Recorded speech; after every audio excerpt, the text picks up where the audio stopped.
chapter 9, text 34. And I believe you started and will continue somewhere in the middle of the purport. Actually, I will put it on the screen when we start. Oh, great. Okay. Om Namo Bhagavate Vasudevaya. Om Namo Bhagavate Vasudevaya. Om Namo Bhagavate Vasudevaya. Om Namo Bhagavate Vasudevaya. Om Namo Bhagavate Vasudevaya. Om Namo Bhagavate Vasudevaya. Narayana Namaskritya Naram Jaivam Naruttamam Devi Saraswati Vyasam Tato Jayatu Virayet. Before reciting the Srimad Bhagavatam, which is the very means of conquest, one should offer his humble obeisances to the Supreme Personality of Godhead, Narayan, to Narayan Rishi, the supremest human being, to Mother Saraswati, the goddess of learning, and to Srila Vyasadeva, the author.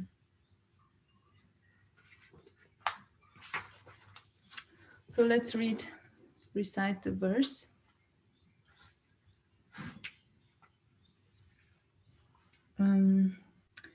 Rite ritam yad pratyeta na pratyeta chatmani tatvidyat atmanu mayam yata paso yata tamam.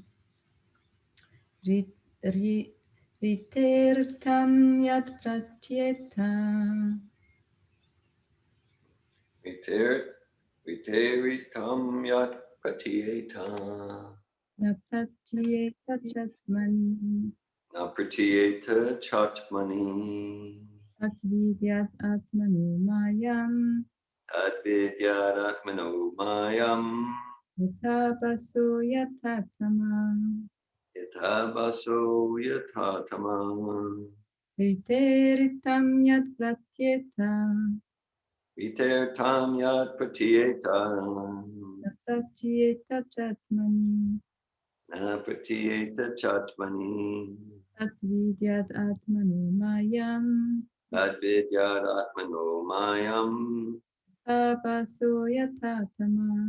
Yatabaso yatatama. Ritertam yad pratyeta. Viteritam yat pratyeta. Pratyeta chatmani. Na pratyeta chatmani. Tatvidyat atmanu mayam. Advidyadatmano mayam. Yatabaso yatatama. Yatabaso yatatama. Viteritam yat pratyeta. Ritertam yad pratyeta. Na pratyeta chatmani. Na pratyeta chatmani. Advidyadatmano mayam. Tadvidyat atmanu mayam. Yatabaso yatatama. Yatabaso yatatama. Viteritam yat pratyeta. Ritertam yad pratyeta. Na pratyeta chatmani. Na pratyeta chatmani. Tadvidyat atmano mayam. Tadvidyat atmanu mayam. Yatabaso yatatama. Yatabaso yatatama. Veritam yat pratyeta. Ritertam yad pratyeta. Na pratyeta chatmani. Na pratyeta chatmani. Tadvidyadatmano mayam. Tadvidyat atmanu mayam. Yatabaso yatatamaha. Yatabaso yatatama.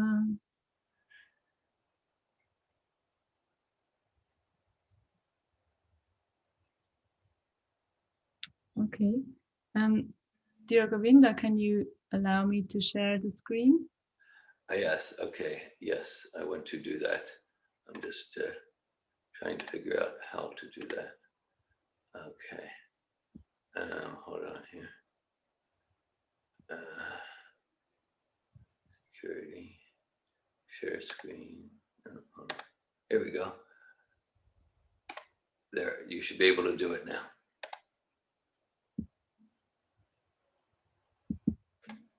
Good. Okay. Can you Good. see? Yes. Okay. So we'll do word for word with translation. Rite, Rite. without. Without. Artam, Artam. value. Value. Yat, Yat. that which. That which. Patieta, Patieta.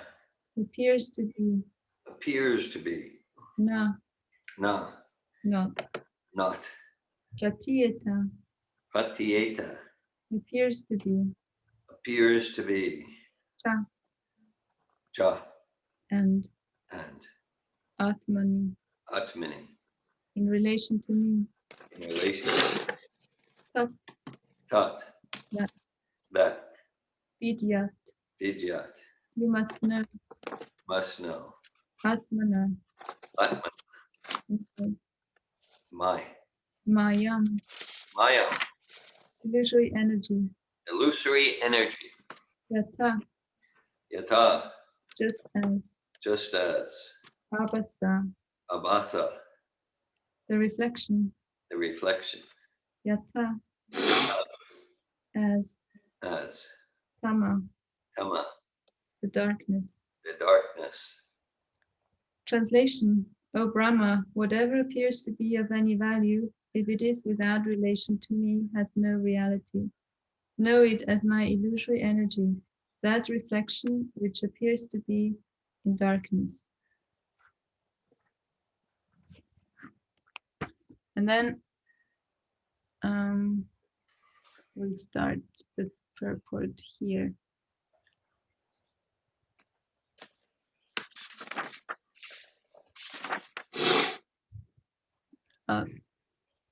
I'll give a brief summary when I start. So let's read first.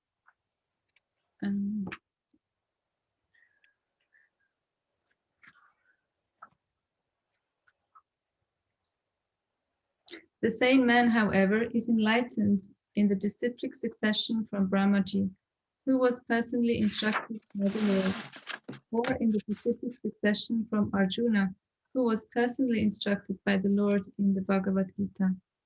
He accepts this statement of the Lord. Aham sarvasya prabhavo mata sarvam pravartate iti matva bhajante mam buddha bhava samanvita. Bhagavad Gita 10:8. The Lord is the original source of all emanations, and everything that is created, maintained, and annihilated exists by the energy of the Lord. The sane man who knows this is actually learned, and therefore he becomes a devotee of the Lord, engaged in the transcendental loving service of the Lord. Although the reflectory energy of the Lord displays various illusions to the eyes of persons with a poor fund of knowledge, the same person knows clearly that the Lord can act, even from far, far beyond our vision, by his different energies, just as fire can diffuse heat and light from a distant place. In the medical science of the ancient sages known as the Ayurveda, there is definite acceptance of the Lord's supremacy in the following words. Jagadyonir anichasya chit anandaika rupina pumsosti prakritir nitya pratichayeya vasvata. Achetana pitaitamya yogina paramatmana akorad vishvam akilam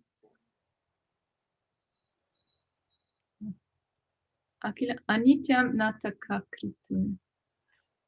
There is one Supreme Person who is the progenitor of this cosmic manifestation and whose energy acts as Prakriti, or the material nature, dazzling like a reflection. By such illusory action of Prakriti, even dead matter is caused to move by the cooperation of living energy of the Lord, and the material world appears like a dramatic performance to the ignorant eyes. The ignorant person, therefore, may even be a scientist or physiologist in the drama of Prakriti. Therefore, may even be a scientist or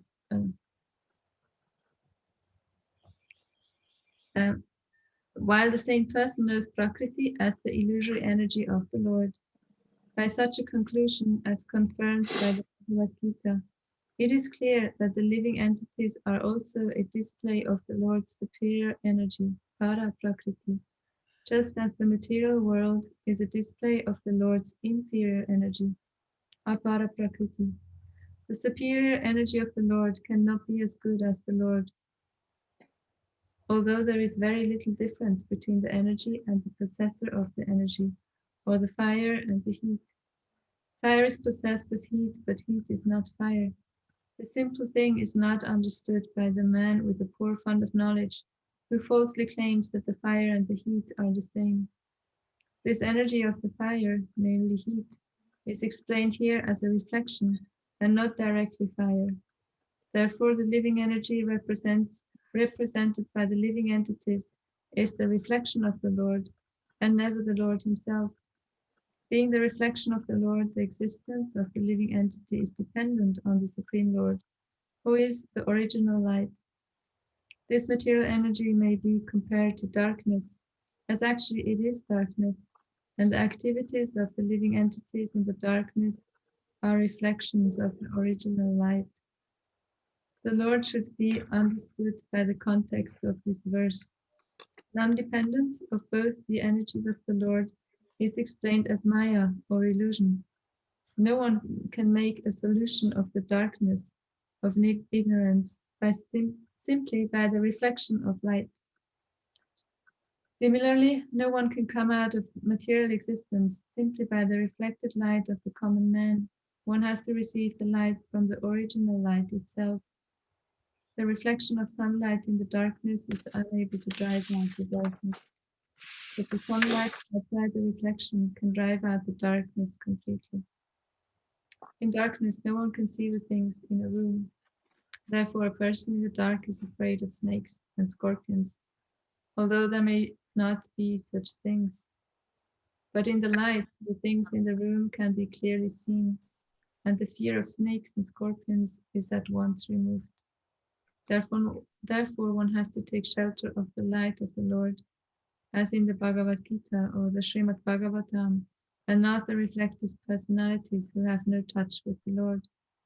No one should hear Bhagavad Gita or Srimad Bhagavatam.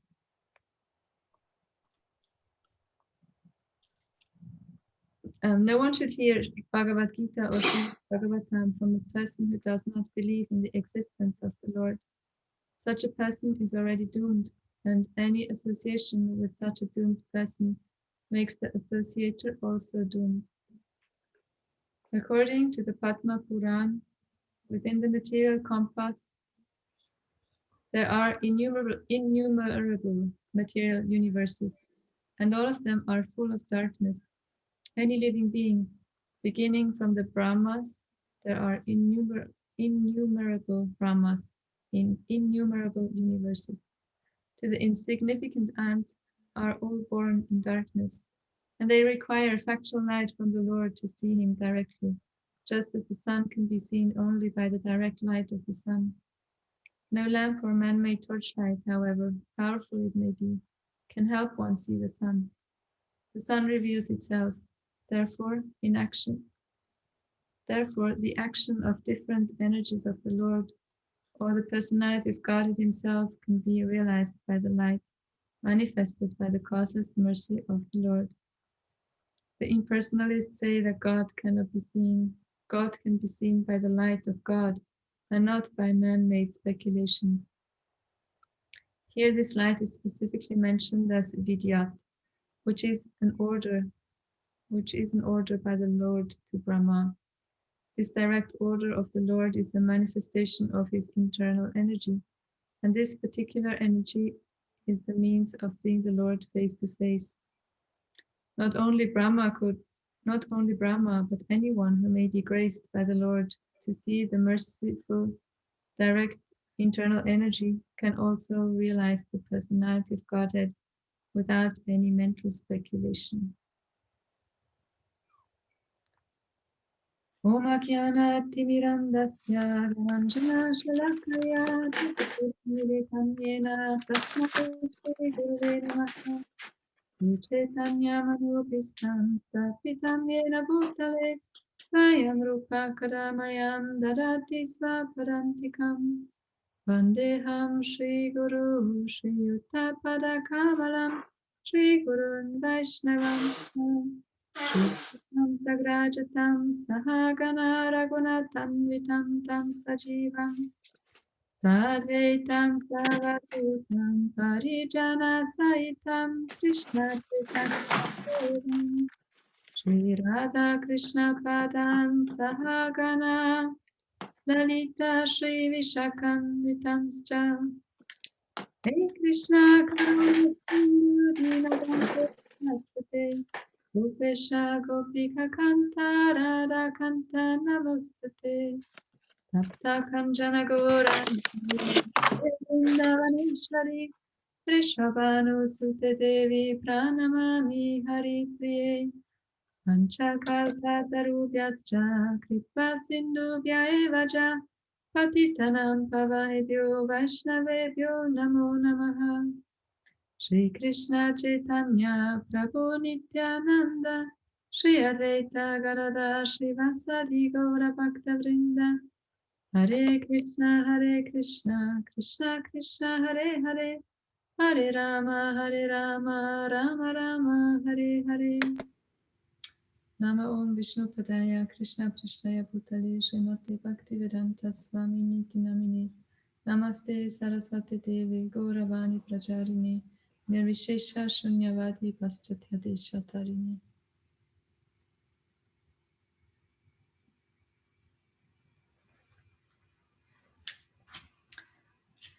Okay, so I did not hear the class that was given on the first part of the purport. Like what is described, what Srila Prabhupada writes about in the purport, he makes the he describes Maya, how the idea when we think that something is not related to God, that is Maya, and there's different forms of Maya. There's Yoga Maya. Yoga Maya is the energy that links us to God, to Krishna, and Mahamaya is the energy that like puts like a veil over Krishna, that we think we don't even know, either not know that he exists, or we see something as separate. And that he describes how Maya, Mahamaya and Yoga Maya are both energies of God. So to think that something is not God, or not related to God, or doesn't spring from God, is not like created by God, is an illusion. And he describes the illusion doesn't mean it's not real. It exists, like we exist, like our body exists, the world exists, we can see it, we can touch it, it's real. And that it's an illusion means it's not, it doesn't have an eternal reality. It's going to change, it's going to disappear, it's going to fall to pieces or be destroyed.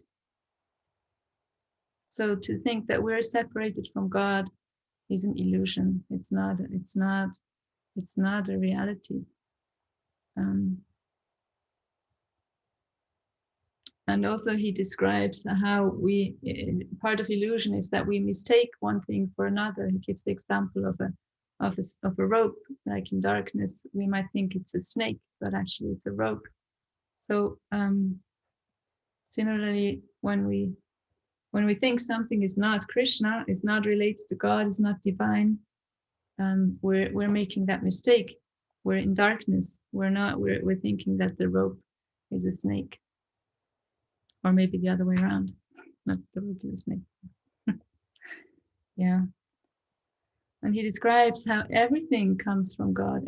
Everything is the energy of God. And there's like there are different energies of God, but it's all divine. And he also describes how the idea that we're independent is also an illusion. We might, like in material consciousness, we might think like, oh, we're so powerful, we can create so many things, or we have so much influence, we can control things. And there might be some of that, we have some control and some ability to create, yet it's limited, it's going to pass, it's not eternal, it doesn't have a real reality.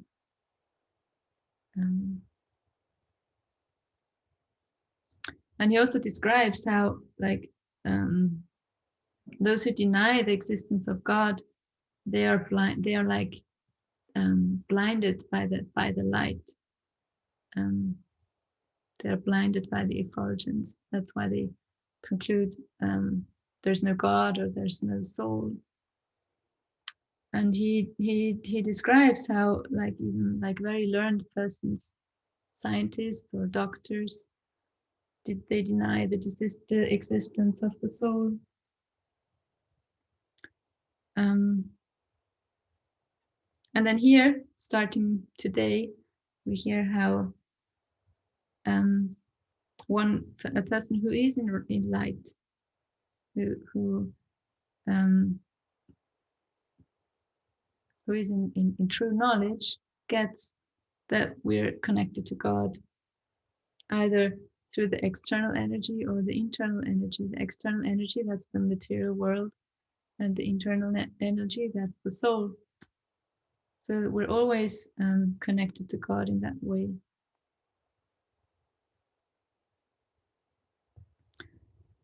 And I made some notes yesterday. I read through the purport. I knew that maybe I would give class, and I just read through it, and I thought I'll prepare it this morning peacefully at home. And my morning wasn't peaceful. I had to take my daughter to the doctor, so I was that remind. Okay, so the doctor is mentioned in this purport too, and so my preparation for this class was quite different than I had expected. And it was very, very inspiring, because on the way to the doctor, I asked my daughter, could you read this verse to me and the purport, because I want to prepare for this class. So she read the verse to me, and then the purport. This was Noah. And so we had some discussion about what is Maya, what is how is everything connected to God,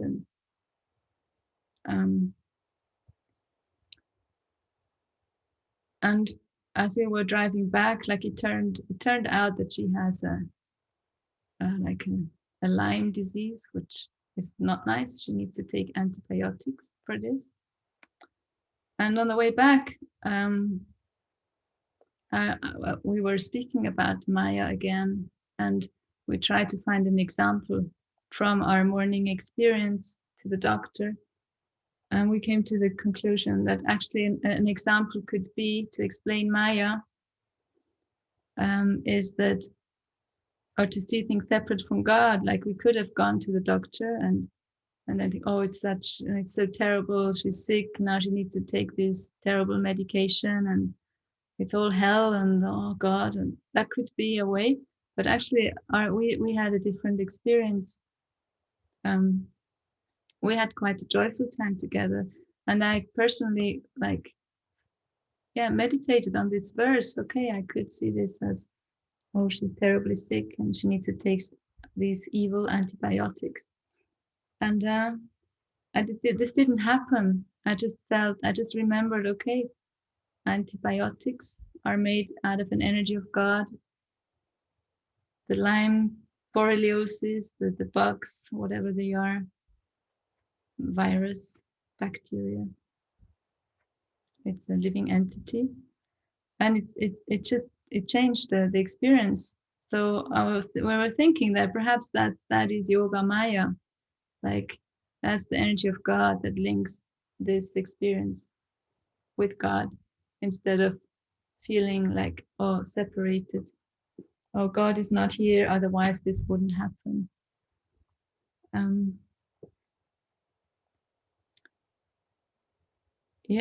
So in this verse we Actually, we hear Krishna speaking to Brahma even before creation. Krishna is giving like the principles of creation to Brahma so that he can then create the material universe. And so here he is giving this principle of Maya, that or the principle that everything is divine energy, and that in the material realm we can forget that everything is connected to God, that everything is divine. And even that energy that would makes us forget is divine. And yeah, Srila Prabhupada explains here that this is reality. We're always connected to God. Um, and we can get that knowledge, or we can get that understanding only by hearing or like receiving the light from someone who can actually hold the light, someone who has seen Krishna, who experiences love for God, that's someone who's in the disciplic succession. So Brahma, he received this knowledge from Krishna personally. He could see Krishna, and because he could see Krishna and he passed on this knowledge, and we're in this line of Brahma, we can also, like, the information we get has the potential for us to also see Krishna and to see Krishna everywhere.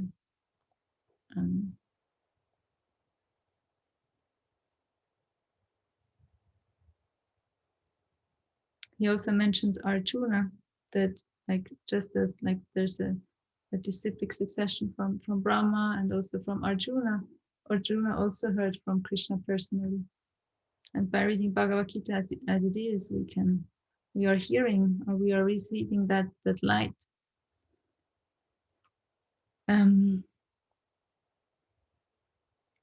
I was thinking about that it makes so much sense. Like when I want to get to know a person, or a person, I can ask different people. I can ask someone who doesn't know the person to tell me something about the person, and then I will get some fantasy of who that person is.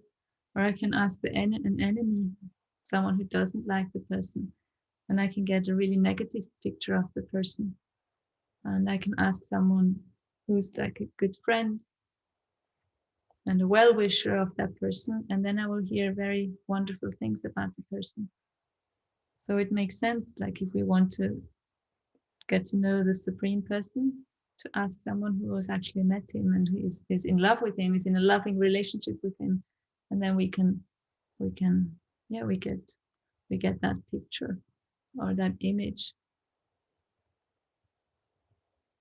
I was also thinking about, like, there's another example of, if I want to go to a country, I could ask like someone who studied, let's say I want to go to Kenya, and I ask someone who studied about Kenya but has never been there. I will get a very different picture than if I ask someone who went there for a holiday. They might tell me, oh yeah, there's this hotel and there is a resort and this beach, and then there was this safari, and then that's the picture I get of Kenya. And then when I ask a person who actually lives there, I get more insight. I also get insight into how do people actually live there, what's their culture, how do they speak, how do they relate with each other, what is their religion or their approach to God even. So I will get a more, I will get a closer and more differentiated and picture of that country.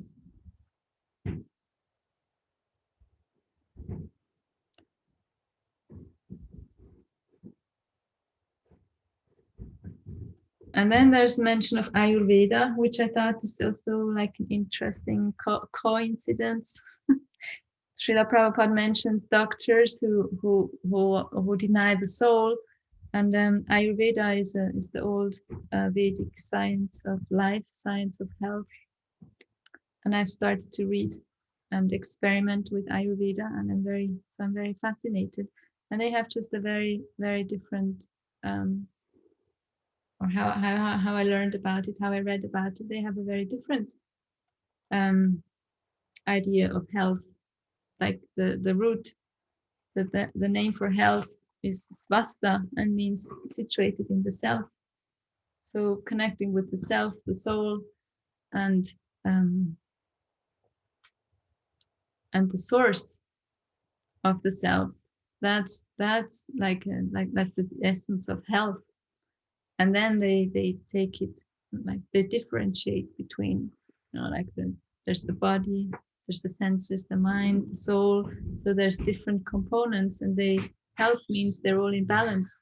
But the root is like we're situated in the self, we're centered, we're connected to the qualities of our soul. We're on contract. So they do accept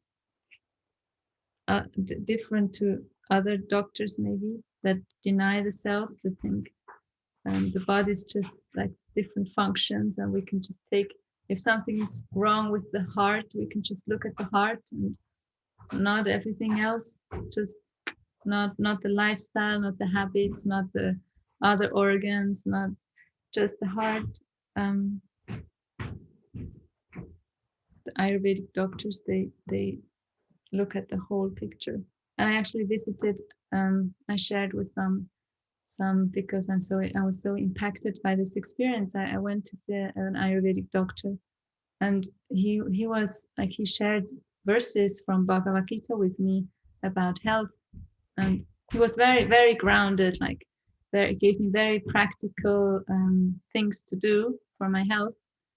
But and also he added this aspect of God, and he said, we need to make sure your body is strong so that you can do your sadhana. And that was like that really moved me, touched me, caused an earthquake in me. Okay, take care of my body so that I can do my sadhana, and not take care of my body so that I can clean the house and go to work and earn money and take care of the kids. No, take care of my body so I can do my sadhana. I was very, very impacted by that. And it makes a huge difference for me in my approach to life and self-care, and helps me follow Srila Prabhupada's instruction. I don't know if that's like an instruction to everyone or it's to some of us, but to put health first and then sadhana and then service.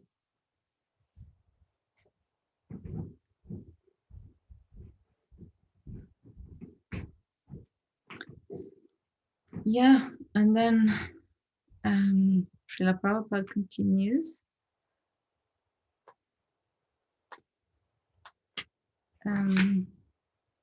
Well, actually, something that stood out for me is this. That material life, everything that we experience in our life, it's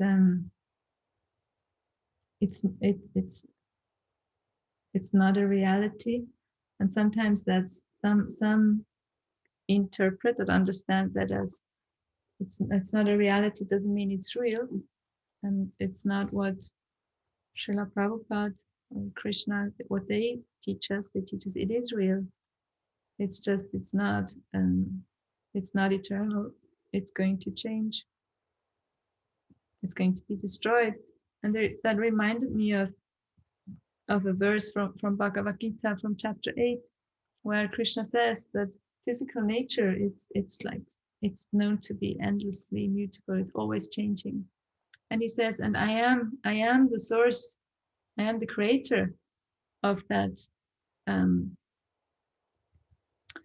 I did learn it by heart, but now that I want to recite it, I don't remember it. He says that that the universe is actually his cosmic form, and he says, and I am and I am also represented. So I'm the cosmic form, and I am also represented as super soul in the hearts of all living entities. So I found that, yeah, like looking at that verse again after reading the purport describes how this, like, Krishna appears in his the cosmic form, the material world. It is all Krishna's energy, and that energy is eternal, even if the form changes. And then there's this aspect. He appears as super soul, and accompanies every living entity through this journey in this crazy world. And that's real. Like that's real. Super soul is there always, even if we're not aware of it, or we're not hearing it, or we think we're disconnected. When we think we're disconnected, then that's another energy of God that's at work.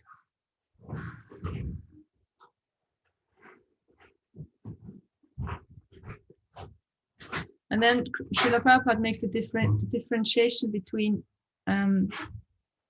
God and the energy of God, and I find that very enlightening. Like he gives the example. So heat can be there, but heat is not the fire.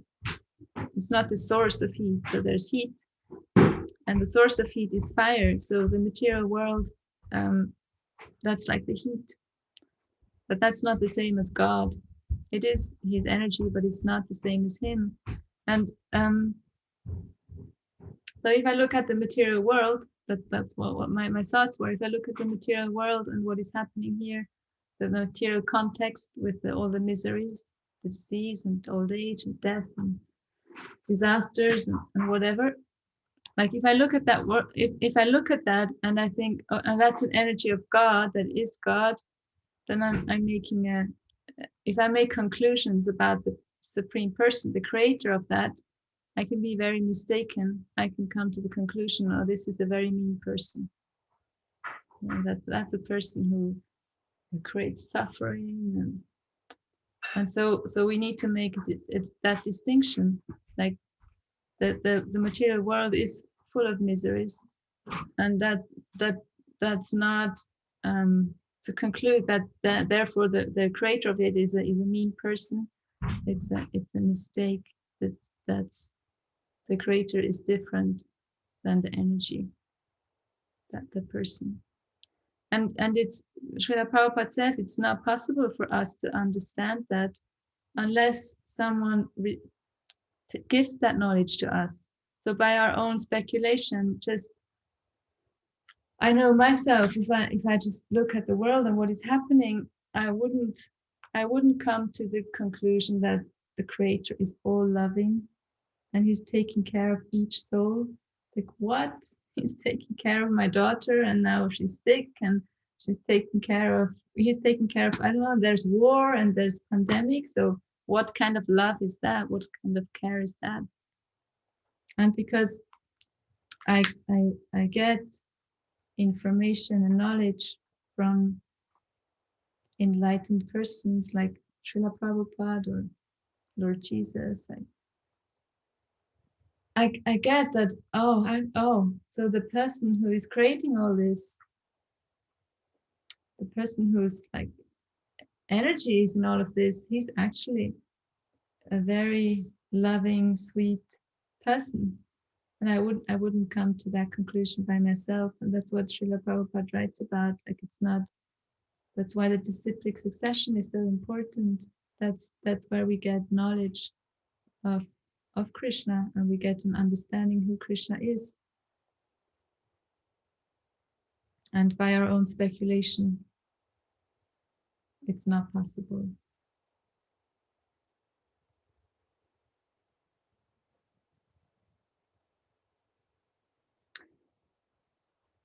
And he gives the example that it's not possible to find the sun with a torchlight or even the brightest floodlight. So if it's night and we want to find the sun, and we can start searching and we can take a torchlight and like direct it to the sky, we will not find the sun, and the sun is going to reveal itself.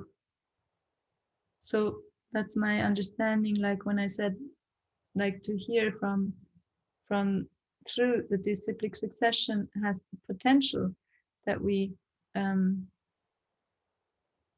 understand God. And yeah, like it's said, when we understand God, we naturally fall in love with Him. So it's not, at the same time, it's not automatic. It's still Krishna's mercy. That's what Srila Prabhupada writes at the end of the purport. It's His mercy.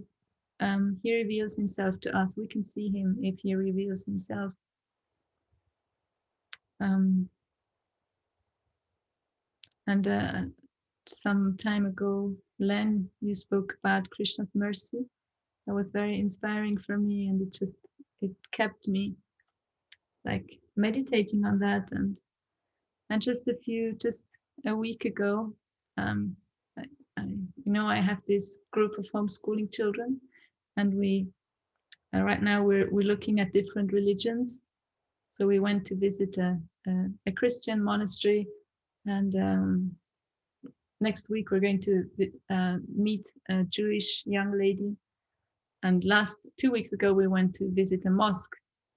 So that we learned about the Islam, and the Imam there, he recited some verses to us from the Quran, and they were very, very beautiful. And I could, they were like describing a verse that describes God, Allah, as the one who never sleeps, the one who maintains everyone, the source of all beauty. And it was clear to me that they're speaking about Krishna. They're calling him a different name. They're calling him Allah.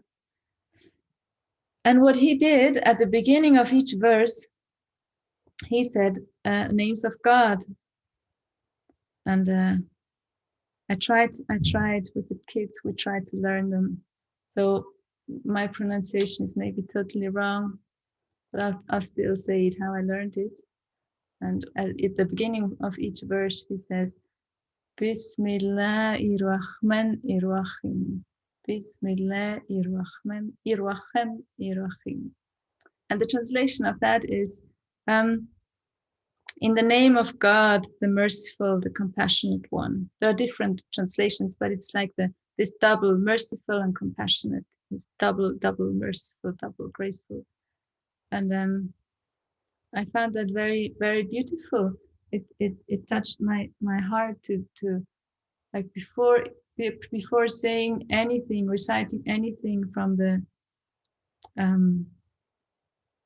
it's like Sri Krishna Uvacha, Krishna said.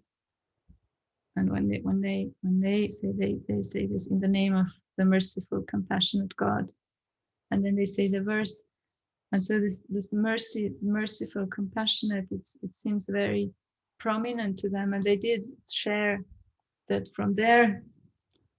Of course, there are many different lines also in Islam and different interpretations and whatever, but for them, the community we visited, they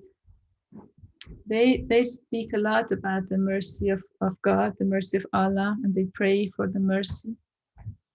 And then just recently we had Nrsingadev appearance day, and then we hear about it's actually I realized now we're preparing for this class today how much this Leela of Nrsingadev and Hiranyakashipu is an example of mercy, and that without the help of Srila Prabhupada I wouldn't have understood, because there's Nrsingadev.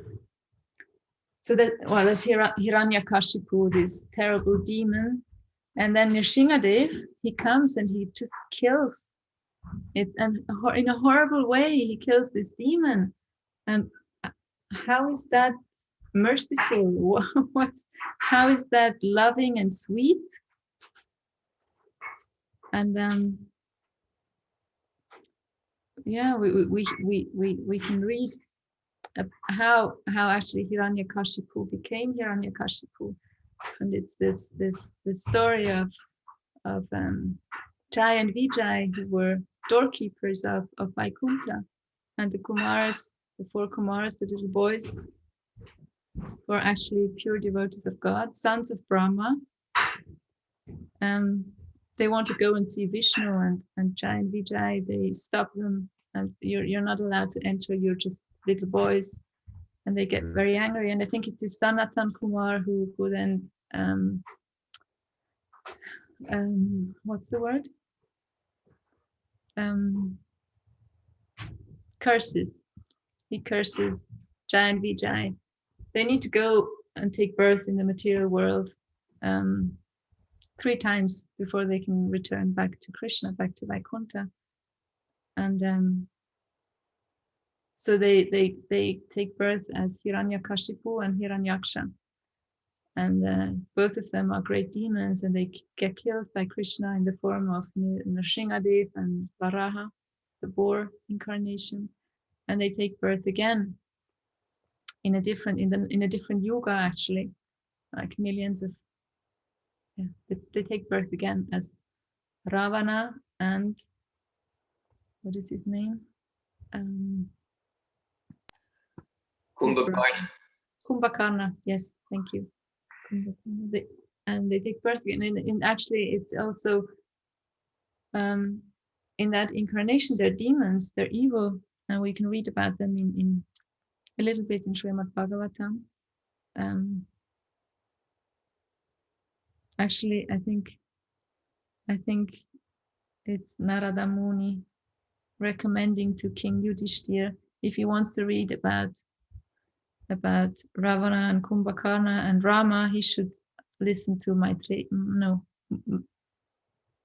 don't know, forget the word, what's here.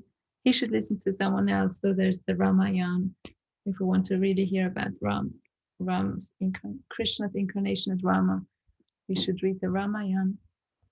And so it's, they appear as demons, and Krishna appears as Rama, and he kills those demons too, and not in a very nice way.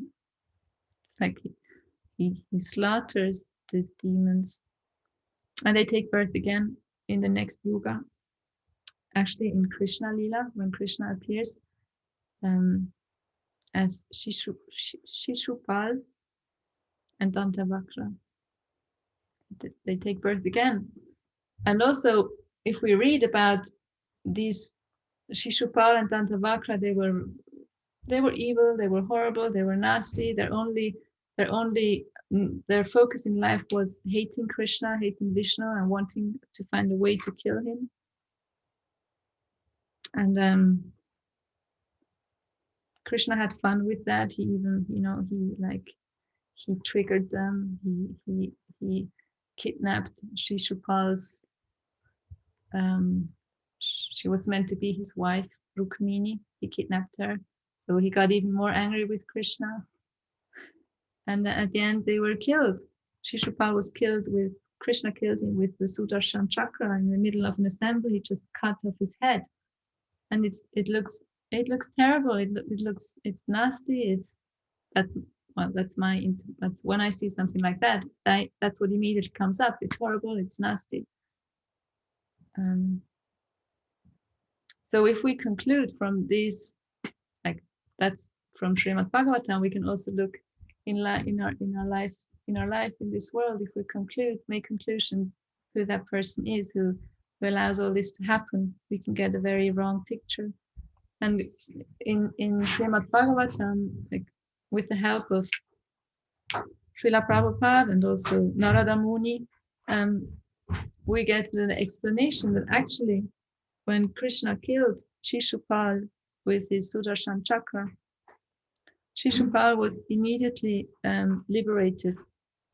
And it's described how Shishupal, like his body dropped, and there came this dazzling soul out of the body and entered into Krishna and went straight back to Vaikuntha, back to the Jai Vijay, to the original post doorkeepers of Vaikuntha. So if we have that background information, we can understand that actually this killing of the demons, it was mercy.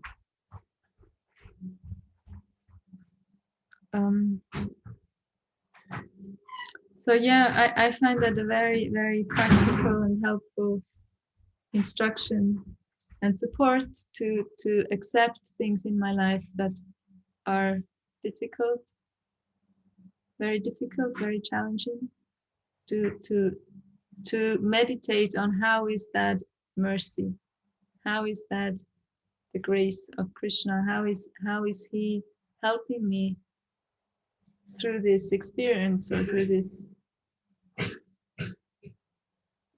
disaster or whatever it is.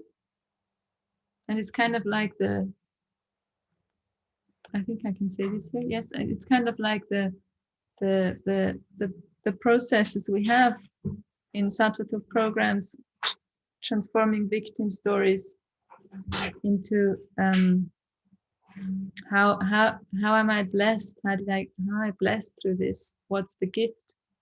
What's the pearl in this experience?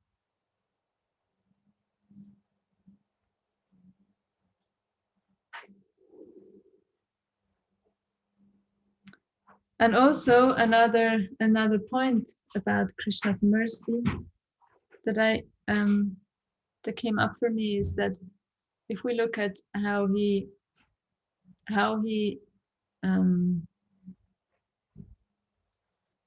liberated the demons,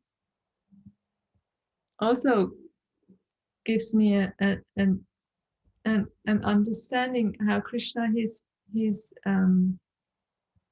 he's ready to give his mercy to everyone, no matter what the past is. So like if someone turns to Krishna and these demons that that I shared about, Hiranyakashipu and Shishupal, okay, they were maybe special demons because they were thinking of Krishna all the time with hatred. But they did turn to him, and Krishna liberated them, liberated their souls, took their souls back home. So whoever turns to God, and it seems it's even if it's with hatred, God it doesn't differentiate. He just takes that soul back. He gives his mercy. And perhaps there's a differentiation when we read in the purport, the souls, like where the purport ended last time. Well, those beings with evil intentions and evil habits who don't know of the existence of God or separate God, they fall deeper and deeper into Maya, into illusion. But even though if they turn to God, he's ready to embrace them. He's ready to take them back. And I can think of stories in the Bible where this is illustrated. How God just takes everyone back. He embraces everyone, no matter everyone who turns to him. It could be very complex. I mean, he embraces everyone. And those who turn away from him, he embraces them with his material energy. And those who turn towards him, he embraces them with his internal energy or as a person. I don't know. I'm speculating here. But the point is, like, Krishna is always ready to take home every soul. So I found that very, very hopeful for myself. Like when I look at the weeds in my heart and I look at mistakes I make or how I'm being violent or how I'm not supporting self-realization in others or how I envy others, then I have a choice. I can reject this and think, oh, I'm so bad or whatever. I don't deserve to be with God, but actually, for him, it's not important. Like if the intention is there to love God, to serve God, That's what he's interested in. And also I find some solace in thinking even the weeds, they are an energy of God.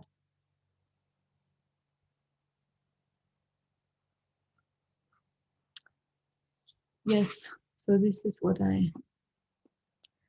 came up for me reading this verse and purport.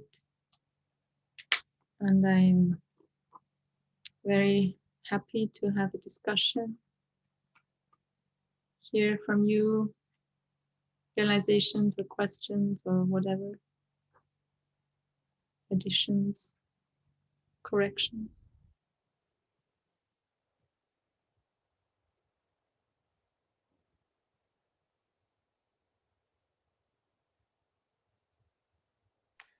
Hare Krishna. Thank you, Anandini. I'm enlivened by your class, including hearing about how you and Noah spend time together, reading seed verses from Srimad Bhagavatam. Very, very, very wonderful description there. And I was impacted by, well, just it was a very innocent, nice example of your example about, like, if we want to know about Kenya. I really liked how you gave that kind of like obvious, simple example. Like, okay, so if we want to know a person, if we want to know a culture, all right, yeah, who are we going to hear from? And then, yeah, and then towards the end, it related to some of what we discussed. I guess it was on Sunday, related to the first part of the purport, and yeah, that Krishna embraces those who, if we turn our back, just like it's described, apasya pusham purna mayam chayat apashraya, that Maya is on the back of Krishna. So if we, as you said, if we turn our back, like if we turn our back to the sun, then we see shadow. We turn towards the sun, Krishna the sun, we see light.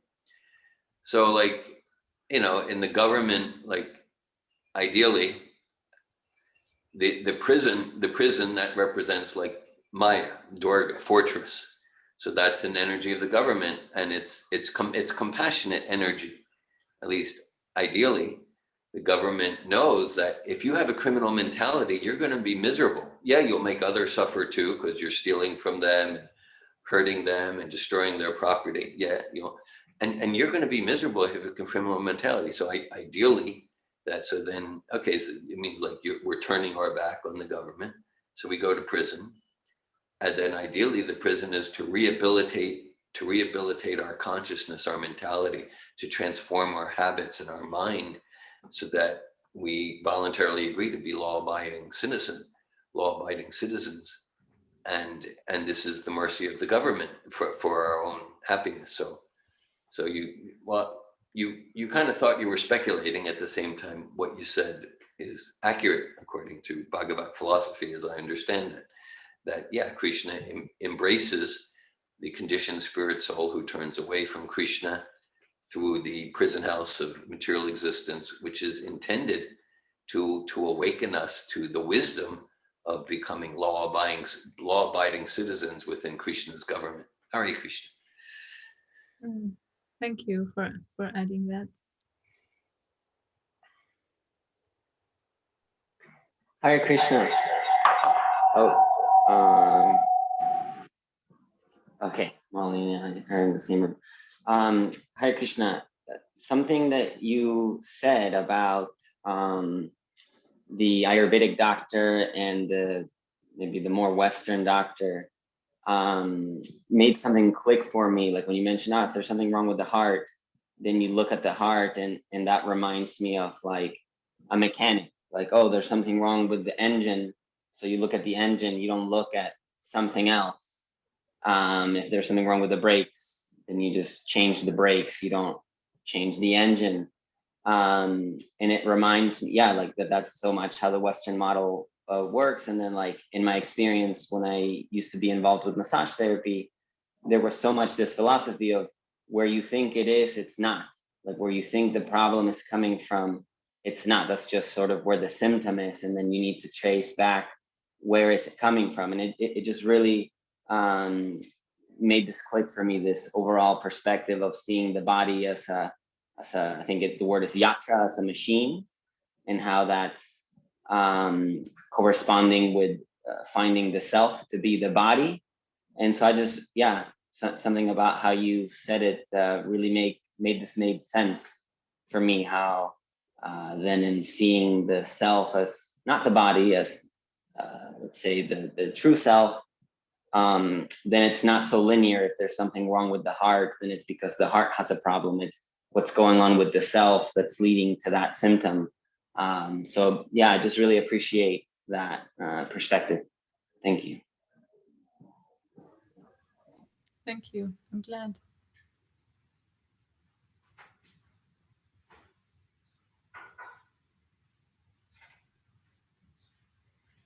Hare Krishna, Anandini.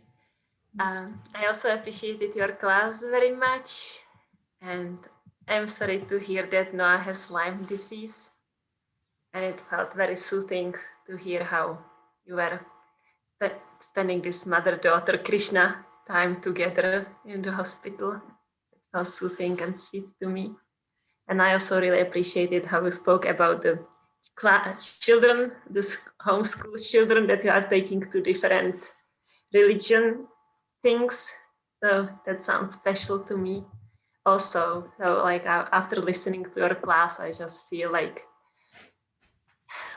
yeah, it just was like so reassuring and sweet and cradling. And I fall asleep a little in the middle. It was nice. Thank you.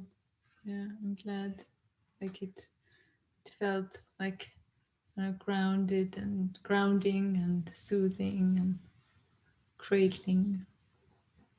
Yes, almost too much. Almost boring that you fell asleep. No, it wasn't boring. It's just like I had like today I had like so much anxiety from the morning, and I like being nervous, and then you started to speak, and I just like relaxing and relaxing more and relaxing even more, and then sleeping, and then getting up again. So, but I don't think I missed much because I heard so many things that you said, but I must have missed something. Thank you for sharing, Ladini. I have a question from my daughter. I need to read it. Ja, probier's. Probier's zuerst selber. Okay. Any other comments or questions? Glenn?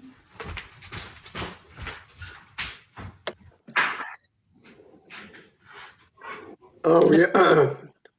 Yes. So what I really appreciated was that from you that, life is always throwing these curveballs at you. And so you were helping to plan for the class in the morning, and then you end up having to take your daughter to the doctor. Yet you had the flexibility and the resilience to not to throw up your hands and say, "Oh my God, now what to do? I don't have time to prepare for class. It's a disaster." No, you made a lemonade out of your lemons, and it became a super positive experience. Your daughter helped you read the purport, and you made some connections with the reference to Ayurveda and doctors. So I just admire your resilience there. If it was me, I'd be freaking out and lamenting. But you were able to turn it all around and make it into a very engaging class. And I appreciate also refreshing in my mind the 3 pairs of demons from Jai and Vijay in subsequent reincarnations, just getting that whole story a lot clearer in my mind, which I didn't have before, and that and I didn't even, and Ravana. I mean, I always knew Hiranyaksha and Hiranyakashipu, but then I didn't realize that Ravana also had his pair there, and then Shishupal and someone else. So anyway, you pulled it all together for me in this past time, and thank you for class, and Hare Krishna. Hare Krishna, thank you for your comment and encouragement.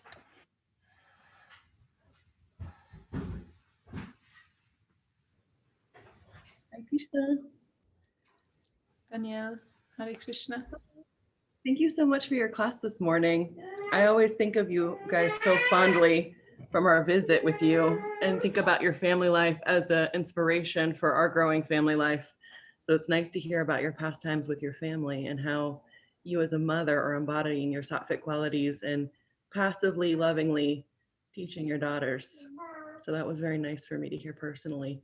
And then as far as the content of your message this morning, I find it very affirming that you are able to find the similarities from different faiths and pull them all into one unified template that supports Krishna consciousness.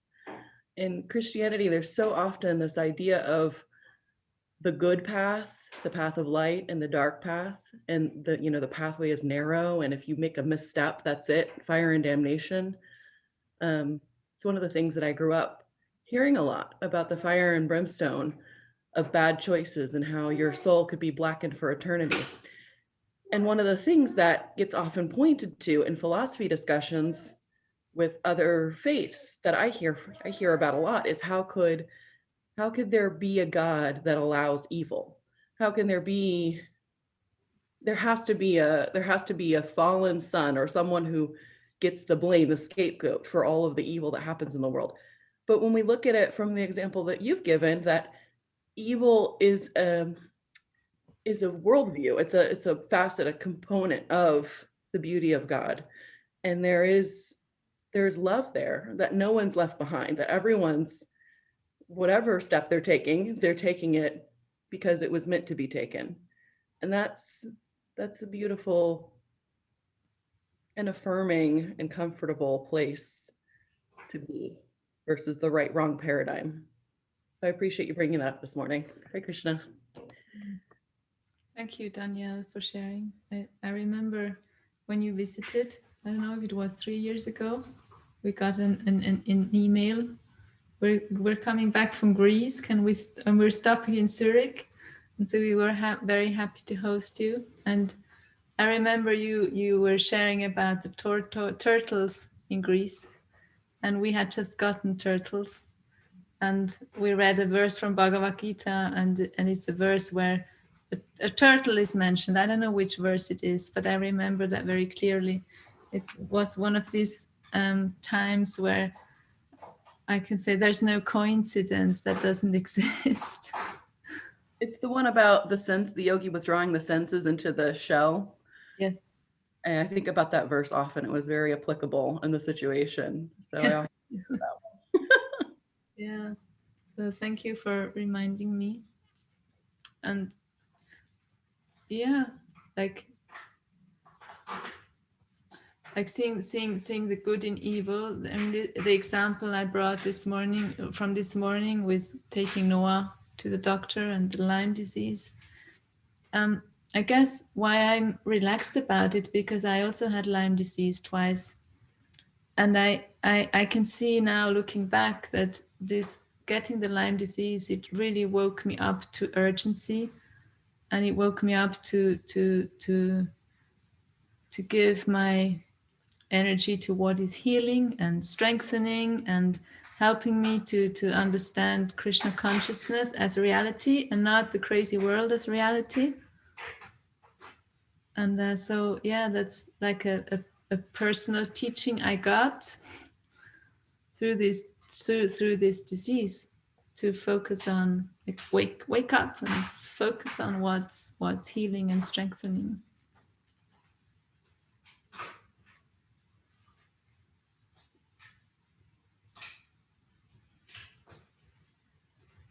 Okay. Any other comments or questions or sharings?